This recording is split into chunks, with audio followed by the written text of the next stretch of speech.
வெங்காய சட்னி இன்றைக்கி எப்படி செய்யலாம் அப்படிங்கிறத பார்த்துருவோம். அஸ்ஸலாமு அலைக்கும். வெல்கம் டு எஃப்எம் சமையல். ஹலோ ஃப்ரெண்ட்ஸ், எல்லோரும் எப்படி இருக்கீங்க? ஒரு அருமையான வெங்காய சட்னி சூப்பராக இருக்குங்க. எத்தனை இட்லி சாப்பிட்றோன்னு நமக்கே தெரியாது, அந்த அளவுக்கு சாப்பிட்டுக்கிட்டே இருக்கலாம். வெங்காயம் சின்ன வெங்காயமாக இருந்தால் ரொம்ப நல்லாயிருக்கும். அடுப்பை ஆன் பண்ணியிருக்கேன். ஒரு கடாயில் நல்லெண்ணெய், ஒரு 3 நல்லெண்ணெய் 3 டீஸ்பூன் அளவுக்கு ஊற்றிருக்கேன். அதில் வெங்காயம் ஒரு பெரிய வெங்காயம், அதில் ஒரு 5 வெங்காயம், மீடியமான வெங்காயம் ஸ்லைஸாக கட் பண்ணியிருக்கேன். பூண்டு 1 உரித்து கண்டிப்பாக போட்டுக்கணும். அப்புறம் காய்ந்த மிளகாய் 4 போட்டிருக்கேன். எல்லாத்தையும் ஒன்று சேர்ந்த மாதிரி தான் போட்டிருக்கேன்.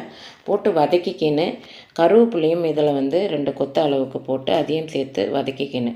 இதுக்கு புளி ரொம்ப அதிகமாக போடக்கூடாது. ரொம்ப எப்படி போடணுன்னா, சுண்டைக்காய் அளவுக்கு போடணும். நம்ம சுண்டைக்காய் இருக்கும் இல்லையா, அந்த அளவுக்கு புளி போட்டால் போதும். ஏன்னா ரொம்ப புளிப்பாகிடும், அது நல்லா இருக்காது. காரத்துக்கு தகுந்த மாதிரி நீங்கள் காய்ந்த மிளகாய் 5 வெங்காயம் அப்படின்னா ஒரு 6 மிளகாய் போடலாம். நான் காரம் வேணான்னு 4 மிளகாய் போட்டிருக்கேன். ஒரு 1/4 டீஸ்பூனுக்கு ஜீரகம் போட்டுக்கோங்க, நல்லா டேஸ்ட்டாக இருக்கும். இது நல்லெண்ணெயில் தான் வதக்குன்னு. எந்த சட்னியாக இருந்தாலும் நல்லெண்ணெய். அதே மாதிரி தேங்காய் சட்னிக்கு மட்டும்தான் நம்ம தேங்காய் எண்ணெயில் நம்ம தாளிப்பு கொடுக்கலாம்.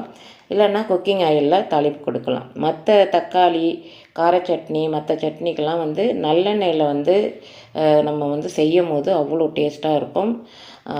இப்போ உப்பு தேவையான அளவு உப்பு சேர்த்துப்போம். ஒவ்வொரு சட்னியும் ஒவ்வொரு விதமான டேஸ்ட்டாக இருக்கும்.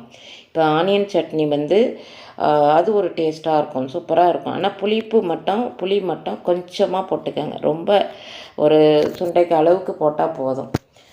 இப்போ எல்லாத்தையும் இது நல்லா வதங்கணும், ஆனால் பொன்னிறமாக வதங்கக்கூடாது. இப்போ கருவேப்பிலை 2 கொத்து போட்டிருக்கேன். இப்போ நல்லா வதக்கி விடுவோம். நல்லா வதங்கணும். நல்லா வதங்கின பிறகு நல்லா ஆற விட்டு லாஸ்ட்டாக அடுப்பை ஆஃப் பண்ணுற ஸ்டேஜில் ஒரு 3 டீஸ்பூன் அளவுக்கு தேங்காய் துருவல் போட்டுக்கணும். நீங்கள் தேங்காய் துருவல் போடும்போது சுவை அதிகமாக இருக்கும். தேங்காய் துருவல் ஒரு 3 டீஸ்பூன் அளவுக்கு துருவுனதை போட்டுக்கோங்க. போட்டு நல்லா ஒன்று சேர்ந்த மாதிரி கலந்து விட்டுட்டு அடுப்பை ஆஃப் பண்ணிவிடுங்க. இப்போ இதை எல்லாத்தையும் ஒன்று சேர்ந்த மாதிரி வதக்கும். இப்போ இது ஒரு மீடியமான வெங்காயம் தான் எடுத்திருக்கேன், ஒரு 5 வெங்காயம். நீங்கள் பெரிய வெங்காயமாக இருந்தால் 3 கூட போட்டுக்கலாம், 4 காய்ந்த மிளகாய் போட்டுக்கலாம், அல்லது 5 போட்டுக்கலாம்.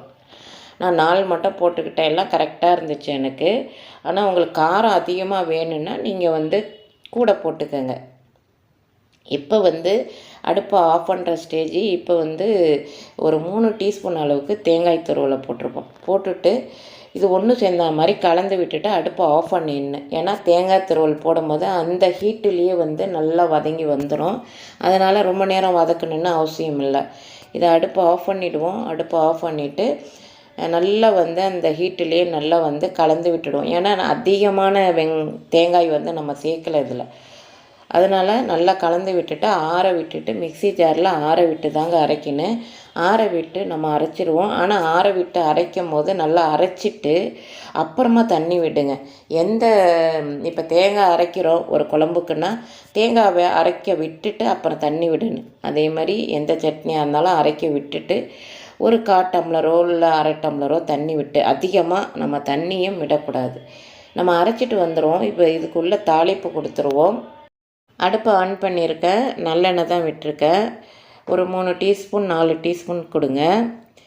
கொஞ்சம் அதிகமாக கொடுத்தா நல்லது, சூப்பராக இருக்கும் இந்த ஆனியன் சட்னி.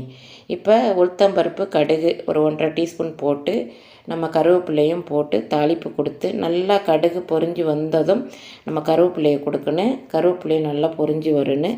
அப்போ அந்த தாளிப்பை சட்னியை அரைச்சிட்டு வந்துடுவோம்.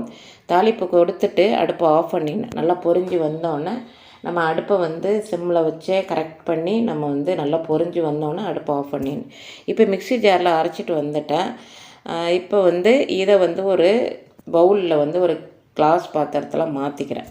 மாற்றிட்டு இந்த சட்னி அவ்வளோ டேஸ்ட்டாக இருக்கும். தோசைக்கு, இட்லிக்கெல்லாம் அவ்வளோ டேஸ்ட்டாக இருக்கும். சப்பாத்தி கூட சாப்பிட்லாம், சூப்பராக இருக்கும். தோசை சுட்டு கூட அதில் அப்ளை பண்ணிவிட்டு கூட நம்ம சாப்பிட்லாம், சூப்பராக இருக்கும், அருமையாக இருக்கும். புளிப்பு மட்டும் கொஞ்சம் கம்மியாக சேருங்க, அதிகமாக சேர்க்காதீங்க. இப்போ தாளிப்பு கொடுத்துருவோம். தாளிப்பு கொடுத்து சாப்பிட வேண்டியதுதான். இப்போ இட்லி சுட்டுட்டேன். இட்லி சுட்டு அதுக்கு தொட்டுக்கிட்டு இப்போ ஆனியன் சட்னியை வைத்து சாப்பிட வேண்டியது தான். சூப்பரான ஆனியன் சட்னி ரெடி ஆயிடுச்சு. அனைவரும் சாப்பிட வாங்க. என்னோடய எஃப்எம் சமையல் உங்களுக்கு பிடிச்சிருந்தா அனைவரும் சப்ஸ்கிரைப் பண்ணாதவங்க சப்ஸ்கிரைப் பண்ணுங்கள், லைக் பண்ணுங்கள், ஷேர் பண்ணுங்கள். அடுத்த சூப்பரான வீடியோவில் நம்ம சந்திப்போம். தேங்க்யூ ஃபார் வாட்சிங்.